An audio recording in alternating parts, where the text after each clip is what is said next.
The Metamorphosis by Franz Kafka, translated by Ian Johnston. 2. Gregor first woke up from his heavy swoon-like sleep in the evening twilight. He would certainly have woken up soon afterwards without any disturbance, for he felt himself sufficiently rested and wide awake, although it appeared to him as if a hurried step and a cautious closing of the door to the hall had aroused him. Light from the electric street lamps lay pale here and there on the ceiling and on the higher parts of the furniture, but underneath, around Gregor, it was dark. He pushed himself slowly toward the door, still groping awkwardly with his feelers, which he now learned to value for the first time, to check what was happening there. His left side seemed one single long, unpleasantly stretched scar, and he really had to hobble on his 2 rows of legs. In addition, one small leg had been seriously wounded in the course of the morning incident. It was almost a miracle that only one had been hurt, and dragged lifelessly behind. By the door he first noticed what had really lured him there. It was the smell of something to eat. A bowl stood there, filled with sweetened milk, in which swam tiny pieces of white bread. He almost laughed with joy, for he now had a much greater hunger than in the morning, and he immediately dipped his head, almost up to and over his eyes, down into the milk. But he soon drew it back again in disappointment, not just because it was difficult for him to eat on account of his delicate left side. He could eat only if his entire panting body worked in a coordinated way, but also because the milk, which otherwise was his favourite drink and which his sister had certainly placed there for that reason, did not appeal to him at all. He turned away from the bowl, almost with aversion, and crept back into the middle of the room. In the living room, as Gregor saw through the crack in the door, the gas was lit, but where, on other occasions at this time of day, his father was accustomed to read the afternoon newspaper in a loud voice to his mother, and sometimes also to his sister, at the moment no sound was audible. Now perhaps this reading aloud, about which his sister had always spoken and written to him, had recently fallen out of their general routine, but it was so still all around, in spite of the fact that the apartment was certainly not empty. "What a quiet life the family leads," said Gregor to himself, and as he stared fixedly out in front of him into the darkness, he felt a great pride that he had been able to provide such a life in a beautiful apartment like this for his parents and his sister. But how would things go if now all tranquility, all prosperity, all contentment should come to a horrible end? In order not to lose himself in such thoughts, Gregor preferred to set himself moving, so he moved up and down in his room. Once during the long evening, one side door and then the other door was opened just a tiny crack and quickly closed again. Someone presumably needed to come in, but had then thought better of it. Gregor immediately took up a position by the living room door, determined to bring in the hesitant visitor somehow or other, or at least to find out who it might be. But now the door was not opened any more, and Gregor waited in vain. Earlier, when the door had been barred, they had all wanted to come in to him. Now, when he'd opened one door, and when the others had obviously been opened during the day, no one came any more, and the keys were stuck in the locks on the outside. The light in the living room was turned off only late at night, and now it was easy to establish that his parents and his sister had stayed awake all this time, for one could hear clearly as all three moved away on tiptoe. Now it was certain that no one would come into Gregor any more until the morning. Thus he had a long time to think undisturbed about how he would reorganize his life from scratch. But the high open room in which he was compelled to lie flat on the floor made him anxious, without his being able to figure out the reason, for he had lived in the room for 5 years. With a half-unconscious turn, and not without a slight shame, he scurried under the couch, where, in spite of the fact that his back was a little cramped and he could no longer lift up his head, he felt very comfortable, and was sorry only that his body was too wide to fit completely under it. There he remained the entire night, which he spent partly in a state of semi-sleep, out of which his hunger constantly woke him with a start, but partly in a state of worry and murky hopes, which all led to the conclusion that for the time being he would have to keep calm, and with patience and the greatest consideration for his family, tolerate the troubles which in his present condition he was now forced to cause them. Already early in the morning, it was still almost night, Gregor had an opportunity to test the power of the decisions he had just made, for his sister, almost fully dressed, opened the door from the hall into his room and looked eagerly inside. She did not find him immediately, but when she noticed him under the couch, God, he had to be somewhere or other, for he could hardly fly away. She got such a shock that, without being able to control herself, she slammed the door shut once again from the outside. However, as if she was sorry for her behaviour, she immediately opened the door again and walked in on her tiptoes, as if she was in the presence of a serious invalid or a total stranger.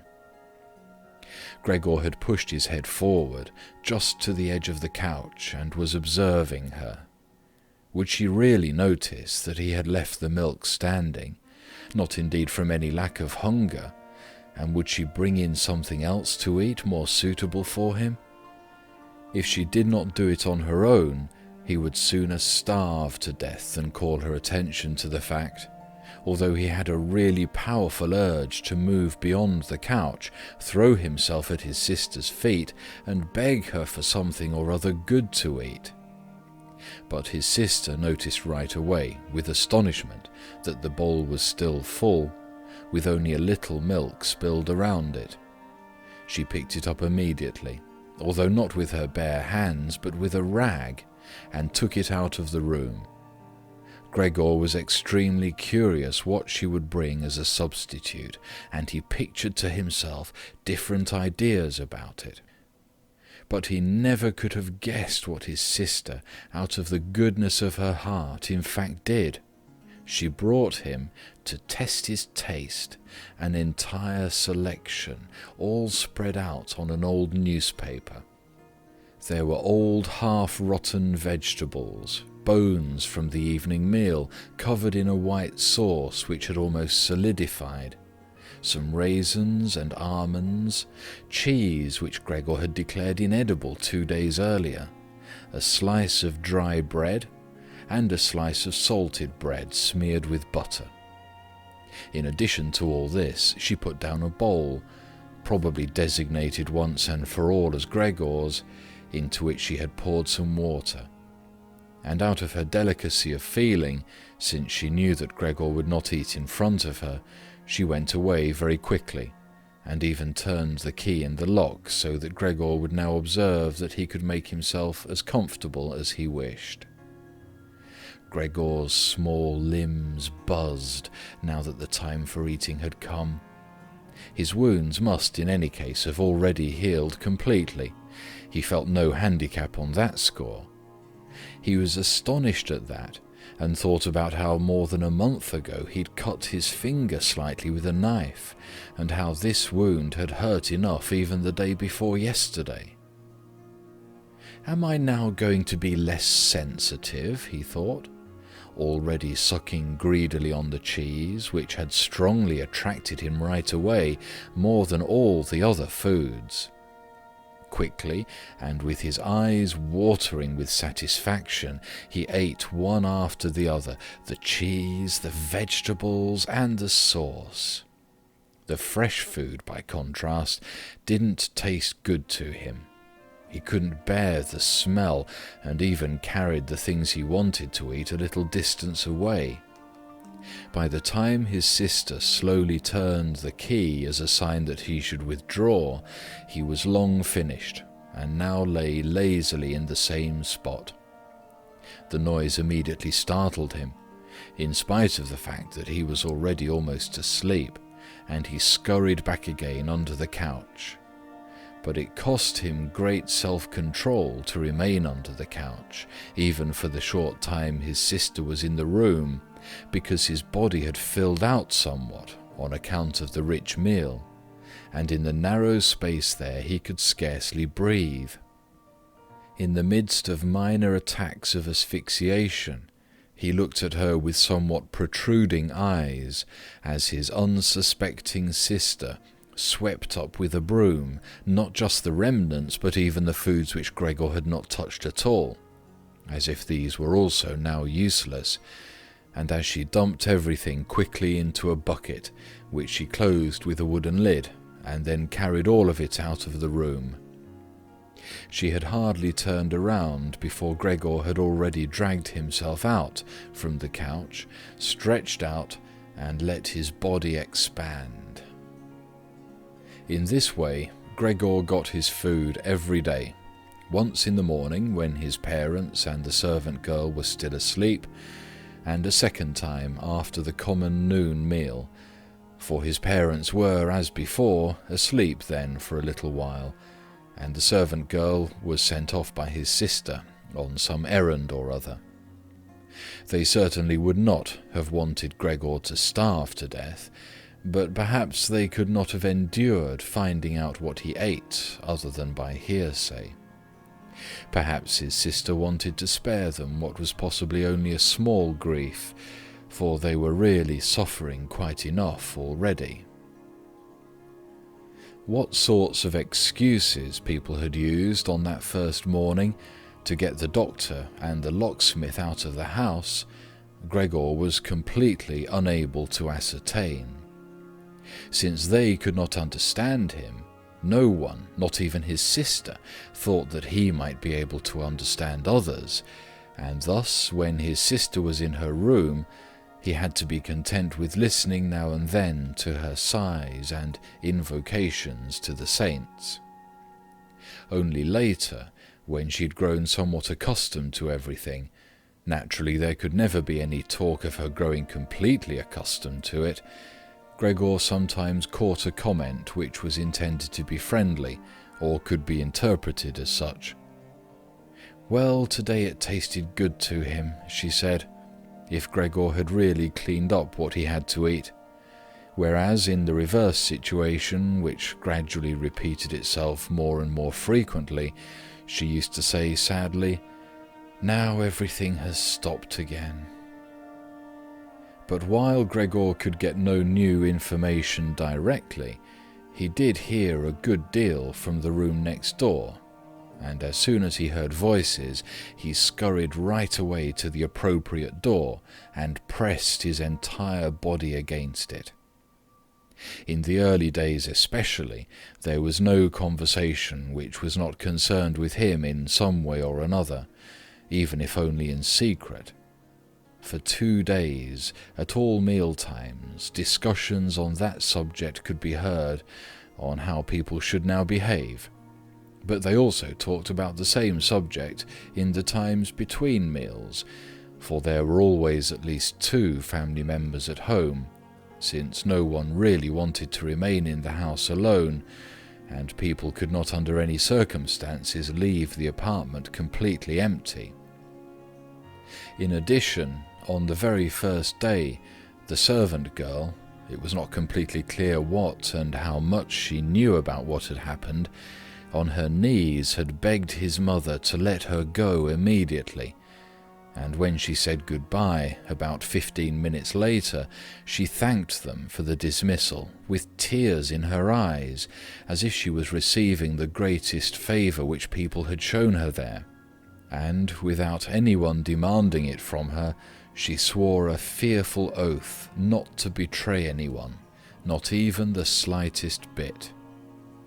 Now his sister had to team up with his mother to do the cooking, although that didn't create much trouble because people were eating almost nothing. Again and again Gregor listened as one of them vainly invited another one to eat, and received no answer other than, "Thank you, I've had enough," or something like that. And perhaps they had stopped having anything to drink too. His sister often asked his father whether he wanted to have a beer, and gladly offered to fetch it herself. And when his father was silent, she said, in order to remove any reservations he might have, that she could send the caretaker's wife to get it.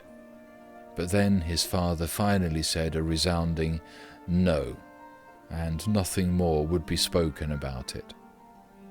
Already during the first day, his father laid out all the financial circumstances and prospects to his mother and to his sister as well. From time to time he stood up from the table and pulled out of the small lockbox salvaged from his business, which had collapsed 5 years previously, some document or other, or some notebook. The sound was audible as he opened up the complicated lock, and after removing what he was looking for, locked it up again. These explanations by his father were, in part, the first enjoyable thing that Gregor had the chance to listen to since his imprisonment. He had thought that nothing at all was left over for his father from that business. At least his father had told him nothing to contradict that view, and Gregor in any case hadn't asked him about it. At the time, Gregor's only concern had been to use everything he had in order to allow his family to forget as quickly as possible the business misfortune which had brought them all into a state of complete hopelessness. And so at that point he'd started to work with a special intensity, and from an assistant had become almost overnight a travelling salesman, who naturally had entirely different possibilities for earning money, and whose successes at work were converted immediately into the form of cash commissions, which could be set out on the table at home in front of his astonished and delighted family.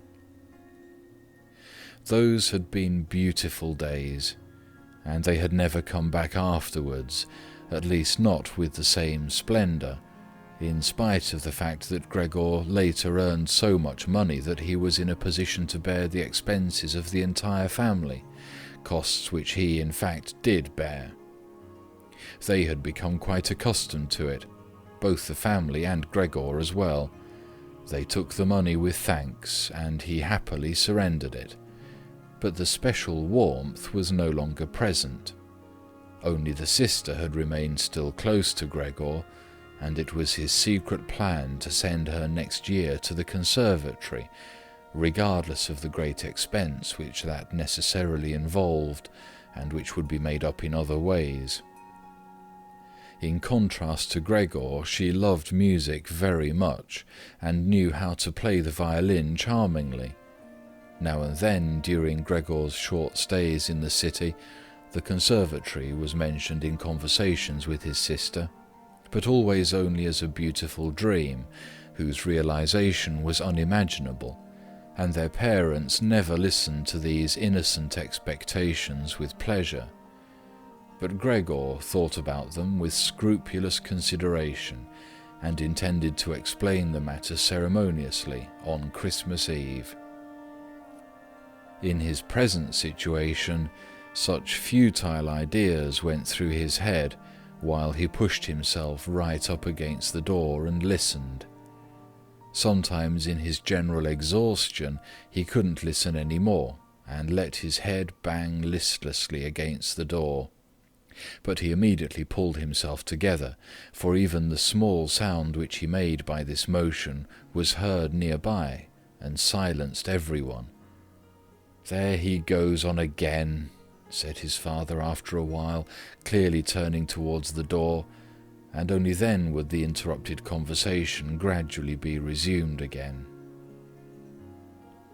Gregor found out clearly enough, for his father tended to repeat himself often in his explanations, partly because he'd not personally concerned himself with these matters for a long time now, and partly also because his mother didn't understand everything right away the first time, that, in spite all bad luck, a fortune, although a very small one, was available from the old times, which the interest, which had not been touched, had in the intervening time gradually allowed to increase a little. Furthermore, in addition to this, the money which Gregor had brought home every month, he had kept only a few florins for himself, had not been completely spent, and had grown into a small capital amount.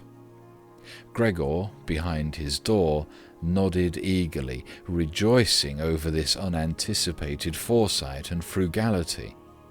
True, with this excess money he could have paid off more of his father's debt to his employer, and the day on which he could be rid of this position would have been a lot closer, but now things were doubtless better the way his father had arranged them.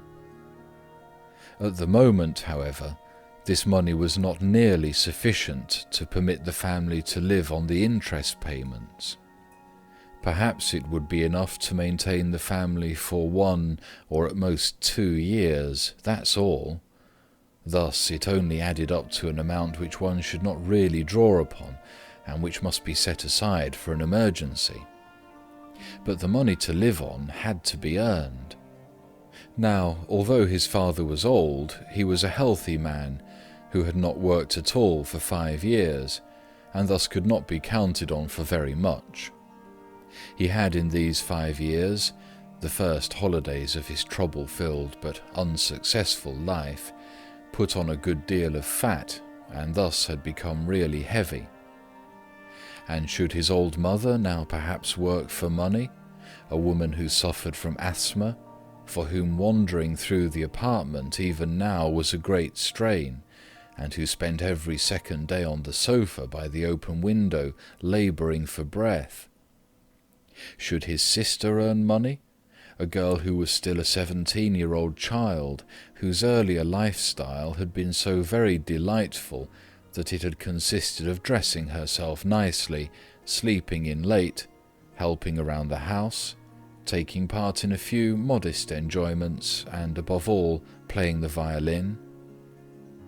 When it came to talking about this need to earn money, at first Gregor went away from the door and threw himself on the cold leather sofa beside the door, for he was quite hot from shame and sorrow. Often he lay there all night long. He didn't sleep a moment, and just scratched on the leather for hours at a time. He undertook the very difficult task of shoving a chair over to the window.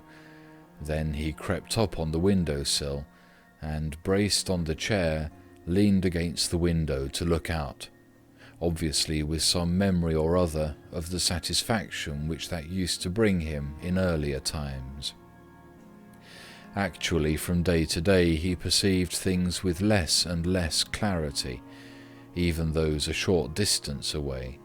The hospital across the street, the all too frequent sight of which he had previously cursed, was not visible at all anymore, and if he had not been precisely aware that he lived in the quiet but completely urban Charlotte Street, he could have believed that from his window he was peering out at a featureless wasteland in which the grey heaven and the grey earth had merged and were indistinguishable. His attentive sister must have observed a couple of times that the chair stood by the window.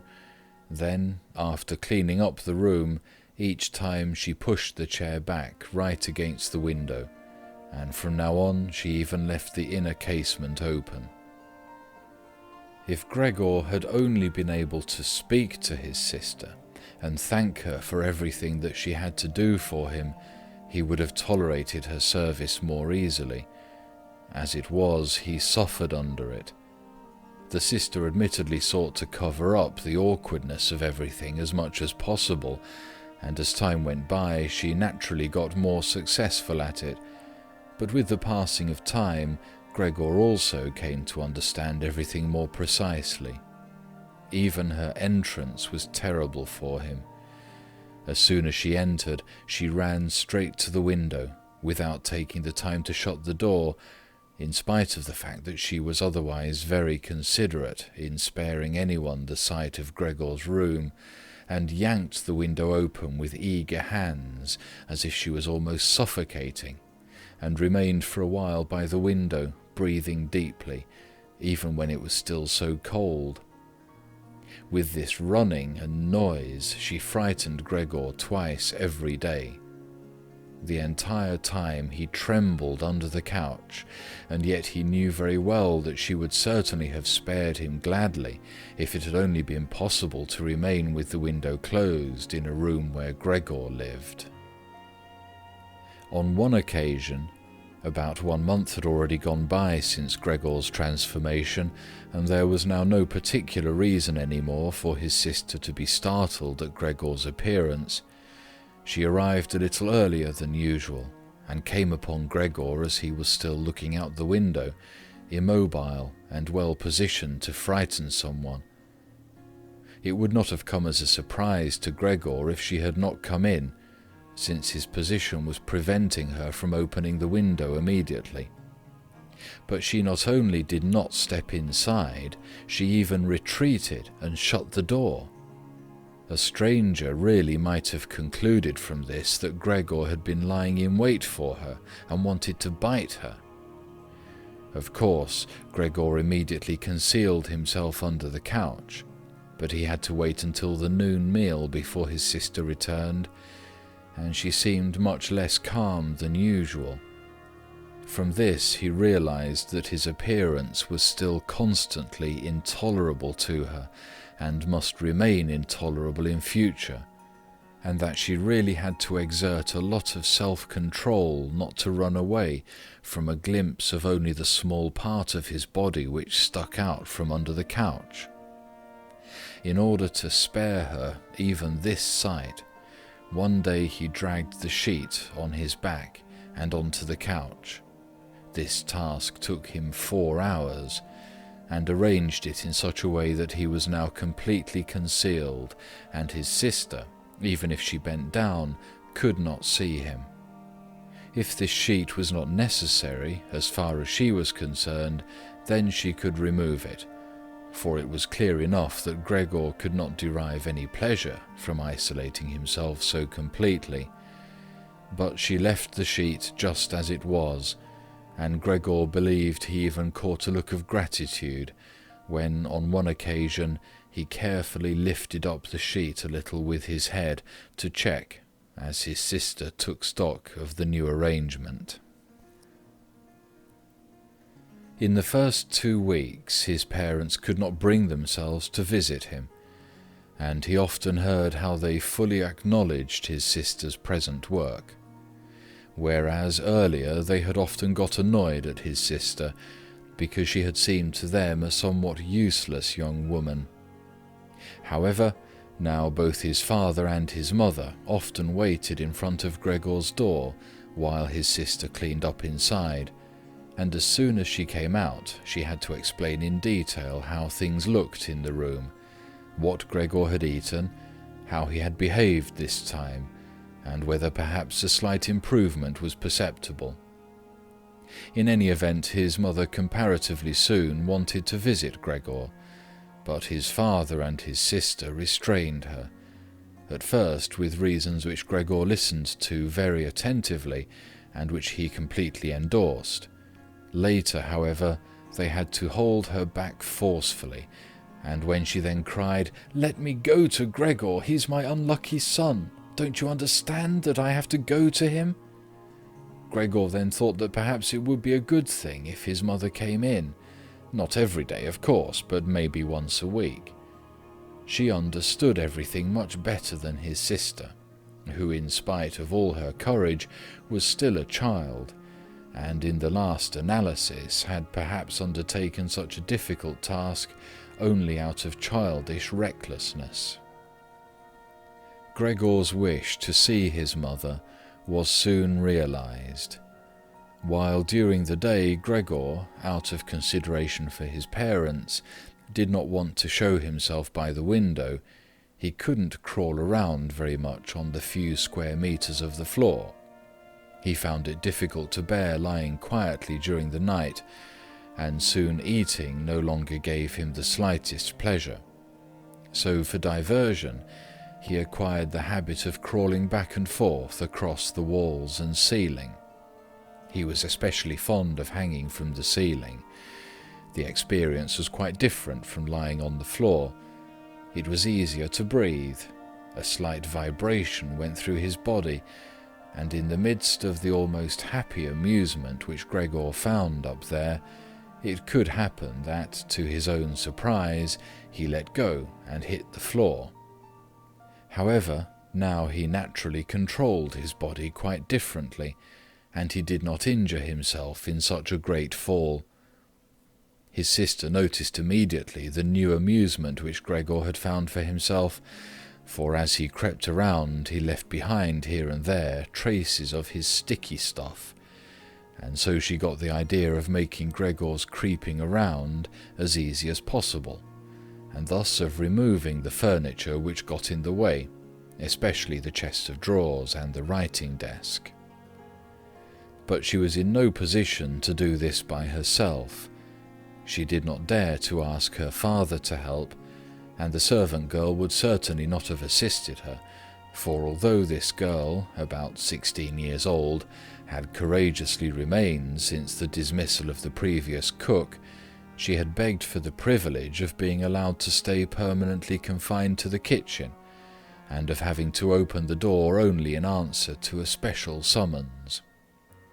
Thus his sister had no other choice but to involve his mother while his father was absent.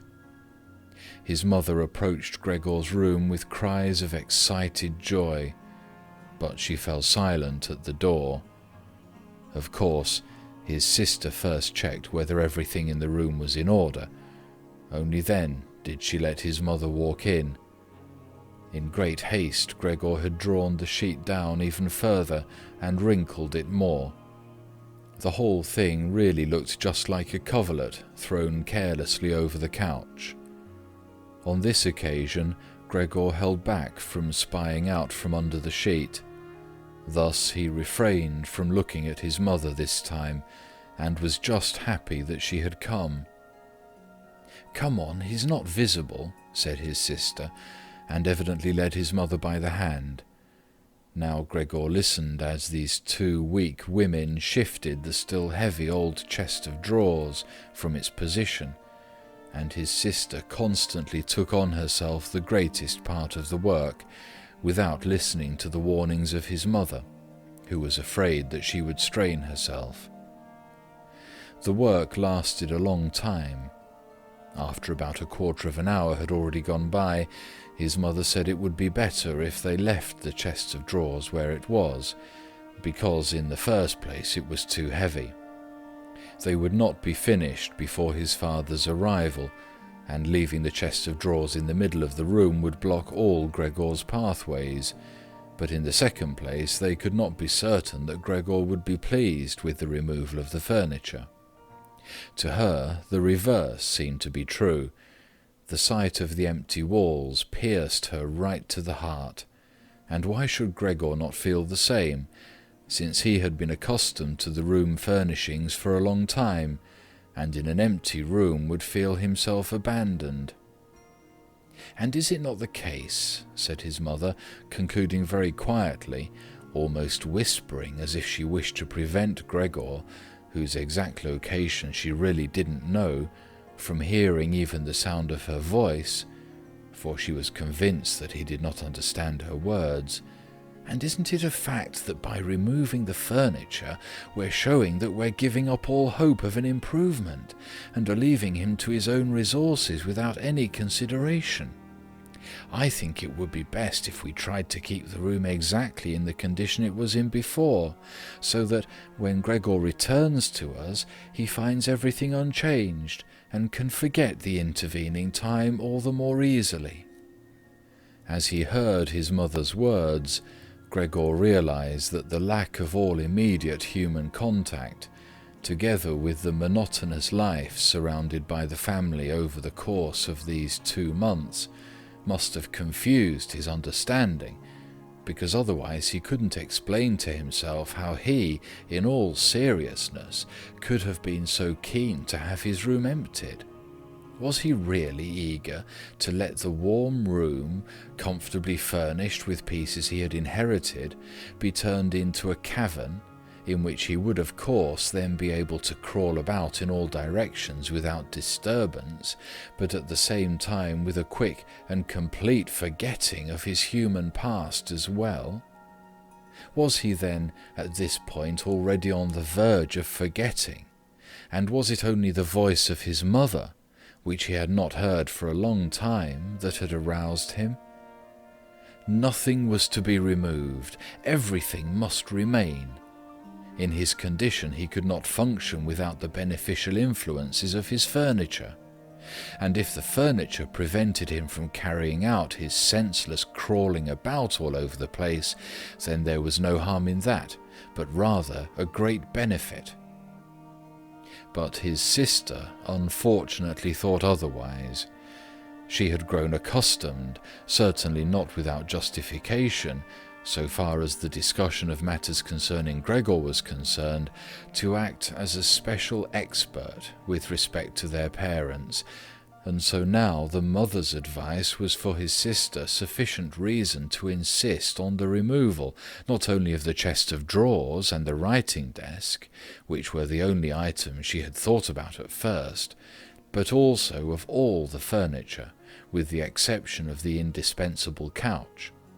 Of course, it was not only childish defiance and her recent very unexpected and hard-won self-confidence which led her to this demand. She had also actually observed that Gregor needed a great deal of room to creep about. The furniture, on the other hand, as far as one could see, was not of the slightest use. But perhaps the enthusiastic sensibility of young women of her age also played a role. This feeling sought release at every opportunity, and with it Greta now felt tempted to want to make Gregor's situation even more terrifying, so that then she would be able to do even more for him than now.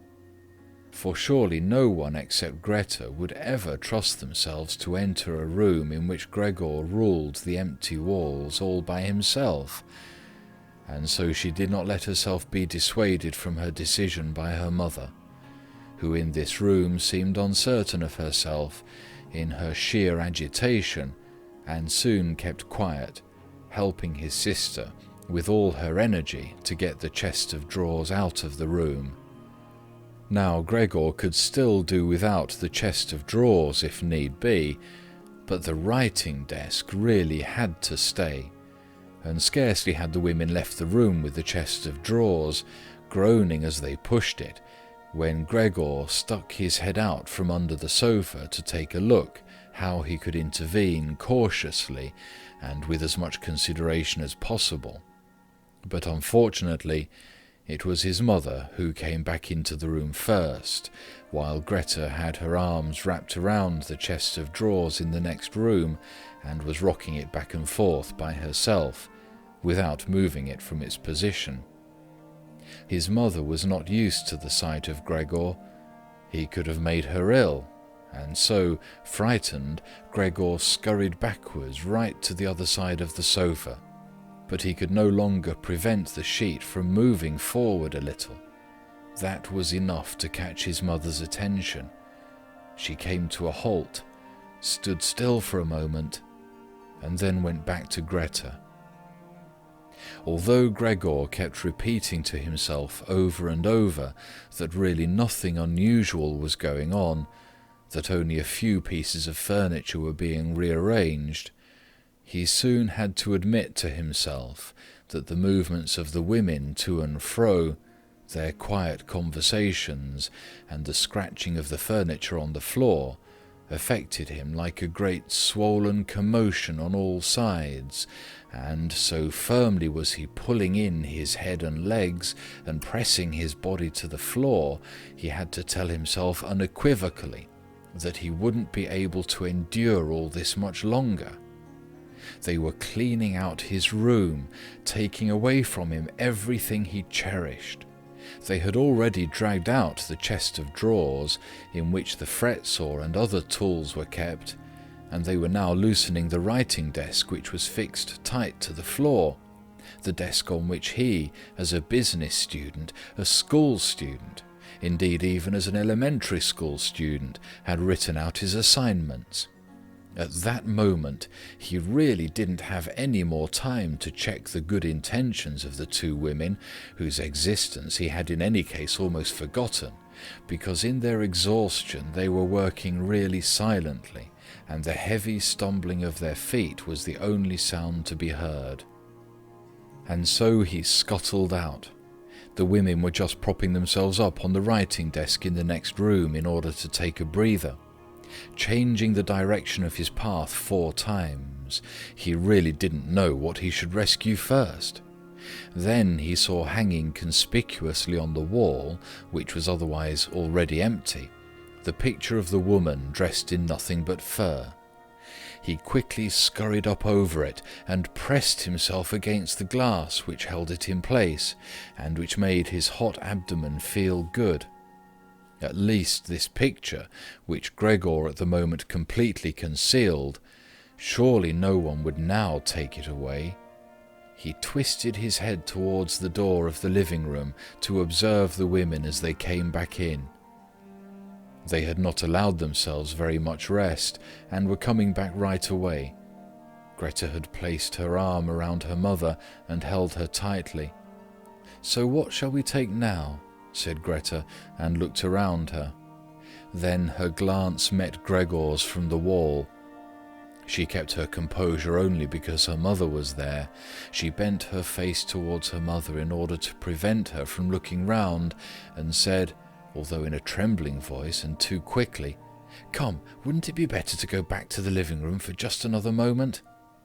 Greta's purpose was clear to Gregor. She wanted to bring his mother to a safe place, and then chase him down from the wall. Well, let her just try. He squatted on his picture and did not hand it over. He would sooner spring into Greta's face. But Greta's words had immediately made the mother very uneasy. She walked to the side, caught sight of the enormous brown splotch on the flowered wallpaper, and before she became truly aware that what she was looking at was Gregor, screamed out in a high-pitched raw voice, "Oh God! Oh God!"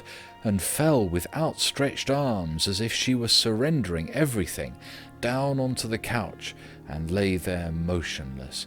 "Gregor, you!" cried out his sister with a raised fist and an urgent glare. Since his transformation, these were the first words which she had directed right at him. She ran into the room next door to bring some spirits or other with which she could revive her mother from her fainting spell. Gregor wanted to help as well. There was time enough to save the picture, but he was stuck fast on the glass and had to tear himself loose forcefully. Then he also scurried into the next room as if he could give his sister some advice as in earlier times, but then he had to stand there idly behind her while she rummaged around among various small bottles. Still, she was frightened when she turned round. The bottle fell onto the floor and shattered. A splinter of glass wounded Gregor in the face. Some corrosive medicine or other dripped over him. Now, without lingering any longer, Greta took as many small bottles as she could hold and ran with them into her mother. She slammed the door shut with her foot. Gregor was now shut off from his mother, who was perhaps near death thanks to him. He could not open the door, and he did not want to chase away his sister, who had to remain with her mother. At this point he had nothing to do but wait, and overwhelmed with self-reproach and worry, he began to creep and crawl over everything, walls, furniture, and ceiling. Finally, in his despair, as the entire room started to spin around him, he fell onto the middle of the large table. A short time elapsed. Gregor lay there limply. All around was still. Perhaps that was a good sign. Then there was a ring at the door. The servant girl was naturally shut up in her kitchen, and therefore Greta had to go to open the door. The father had arrived. "What's happened?" were his first words. Greta's appearance had told him everything. Greta replied with a dull voice. Evidently she was pressing her face against her father's chest. "Mother fainted, but she's getting better now. Gregor has broken loose." "Yes, I have expected that," said his father. "I always told you that, but you women don't want to listen." It was clear to Gregor that his father had badly misunderstood Greta's short message, and was assuming that Gregor had committed some violent crime or other. Thus Gregor now had to find his father to calm him down, for he had neither the time nor the ability to explain things to him. And so he rushed away to the door of his room and pushed himself against it, so that his father could see right away as he entered from the hall that Gregor fully intended to return at once to his room, and that it was not necessary to drive him back, but that one only needed to open the door and he would disappear immediately. But his father was not in the mood to observe such niceties. "Ah!" he yelled as soon as he entered, with a tone as if he were all at once angry and pleased. Gregor pulled his head back from the door and raised it in the direction of his father. He had not really pictured his father as he now stood there. Of course, what with his new style of creeping all around, he had in the past while neglected to pay attention to what was going on in the rest of the apartment, as he had done before, and really should have grasped the fact that he would encounter different conditions. Nevertheless, was that still his father? Was that the same man who had lain exhausted and buried in bed in earlier days when Gregor was setting out on a business trip? Who had received him on the evenings of his return in a sleeping gown and armchair, totally incapable of standing up? Who had only lifted his arm as a sign of happiness, and who in their rare strolls together a few Sundays a year, and on the important holidays, made his way slowly forwards between Gregor and his mother, who themselves moved slowly, always a bit more slowly than them, bundled up in his old coat, all the time setting down his walking stick carefully, and who, when he had wanted to say something, almost always stood still and gathered his entourage around him. But now he was standing up really straight, dressed in a tight-fitting blue uniform with gold buttons, like the one servants wear in a banking company. Above the high, stiff collar of his jacket, his firm double chin stuck out prominently. Beneath his bushy eyebrows, the glance of his black eyes was freshly penetrating and alert. His otherwise dishevelled white hair was combed down into a carefully exact, shining part. He threw his cap, on which a gold monogram, apparently the symbol of the bank, was affixed, in an arc across the entire room onto the sofa, and moved, throwing back the edge of the long coat of his uniform, with his hands in his trouser pockets and a grim face, right up to Gregor. He really didn't know what he had in mind, but he raised his foot uncommonly high anyway, and Gregor was astonished at the gigantic size of the sole of his boot. However, he did not linger on that point, for he knew from the first day of his new life that, as far as he was concerned, his father considered the greatest force the only appropriate response, and so he scurried away from his father, stopped when his father remained standing, and scampered forward again when his father merely stirred. And in this way they made their way round the room repeatedly, without anything decisive taking place. In fact, because of the slow pace, it didn't look like a chase. Gregor remained on the floor for the time being, especially since he was afraid that his father could take a flight up onto the wall or the ceiling as an act of real malice. At any event, Gregor had to tell himself that he couldn't keep up this running round for a long time, because whenever his father took a single step, he had to go through an enormous number of movements. Already, he was starting to suffer from a shortage of breath, just as in his earlier days when his lungs had been quite unreliable. As he now staggered around in this way in order to gather all his energies for running, hardly keeping his eyes open and feeling so listless that he had no notion at all of any escape other than by running, and had almost already forgotten that the walls were available to him, although they were obstructed by carefully carved furniture full of sharp objects and spikes. At that moment, something or other thrown casually flew down close by and rolled in front of him. It was an apple. Immediately, a second one flew after it. Gregor stood still in fright. Further running away was useless, for his father had decided to bombard him.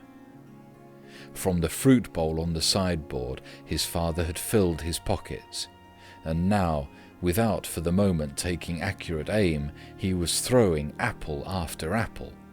These small red apples rolled around on the floor as if electrified and collided with each other. A weakly thrown apple grazed Gregor's back but skidded off harmlessly. However, another, thrown immediately after that one, drove into Gregor's back really hard. Gregor wanted to drag himself off, as if the unexpected and incredible pain would go away if he changed his position. But he felt as if he was nailed in place, and lay stretched out completely confused in all his senses. Only with his final glance did he notice how the door of his room was pulled open, and how, right in front of his sister, who was yelling, his mother ran out in her undergarments, for his sister had undressed her in order to give her some freedom to breathe in her fainting spell, and how his mother then ran up to his father.